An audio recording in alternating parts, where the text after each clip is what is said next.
আমাকে কেউ যদি ফাসিক বলে গালি দেয়, আমি রেগে যাই, তার সাথে খারাপ বিহেভ করি। আসলে ফাসিক কে, এটা আজকের আলোচনায় জানব। আল্লাহ তাআলা কোরআন পাকে ইরশাদ করেছেন যে যাদের কলব আছে, কলব দ্বারা উপলব্ধি করে না, যাদের চোখ আছে দেখতে পায় না, যাদের কান আছে শ্রবণ করে না, এর দ্বারা বোঝানো হয়েছে আল্লাহ তাআলার সত্য পয়গাম, আল্লাহ তাআলার কোরআন এবং আল্লাহ রাসূল সাল্লাল্লাহু আলাইহি সাল্লামের হাদিসের বাণীগুলো যারা অন্তর থেকে উপলব্ধি করে না, সত্য বলে মেনে নিতে পারে না, যাদের চোখ সত্যকে দেখতে পায় না, যাদের কান সত্যকে শ্রবণ করে না, তাদের সম্বন্ধে আল্লাহ তাআলা বলেছেন উলাইকা কাল আনআম উলাইকা হুমুল গাফিলুন।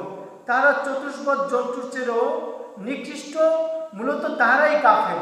গাফেল ব্যক্তি হচ্ছে গিয়ে ফাসিক, মানে যারা ইবাদত বন্দেগীর ক্ষেত্রে গাফলতি করে, জানে যে ইবাদত বন্দেগী করতে হবে বাট গাফলতি করে, তারাই হচ্ছে গিয়ে ফাসিক। সূরা হাশরে ওয়ালা তাকুনু কাল্লাযীনা নাসুল্লাহ ফানসাহুম আনফুসাহুম উলাইকা হুমুল ফাসিকুন, যার অর্থ হচ্ছে গিয়ে তোমরা তাহাদের মতো হইও না যাহারা আল্লাহর ব্যাপারে বেপরোয়া হইয়া গিয়াছে। ফলে আল্লাহ তাআলা তাহাদেরকে নিজেদের ব্যাপারে বেপরোয়া করিয়া দিয়াছেন, তারাই হচ্ছে গিয়ে ফাসিক। এখানে আল্লাহ তাআলা স্পষ্টভাবে যারা গাফিল, বেপরোয়া, ইবাদত বন্দেগীর ক্ষেত্রে কোরআন এবং হাদিসকে অবজ্ঞা করে, তাদেরকে ডিনাই করে, তাদেরকে মানে না, আলেম ওলামাকে মানে না, তারাই হচ্ছে গিয়ে গাফেল। আর আল্লাহ তাআলা বলেছেন উলাইকা হুমুল ফাসিকুন, তারাই হচ্ছে গিয়ে ফাসিক। একটা মানুষ যখন হর হামেশা জিকির করে, তার কলবটা জীবিত হয়ে যায়, জাগ্রত হয়ে যায়। ওই কলবের দ্বারা কখনো গুনাহ করা সম্ভব হয় না।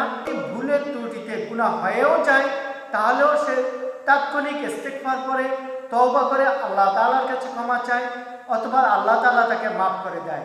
আর একটি কলব জীবিত করার জন্য, একটি কলব তাজা করার জন্য জিকির ওই রকম জরুরি, যেমন খেতের জন্য পানি জরুরি, গরমের থেকে বাঁচার জন্য ফ্যান এসি যেমন জরুরি, শীতের থেকে বাঁচার জন্য গরম কাপড় চোপড়ের যেমন দরকার।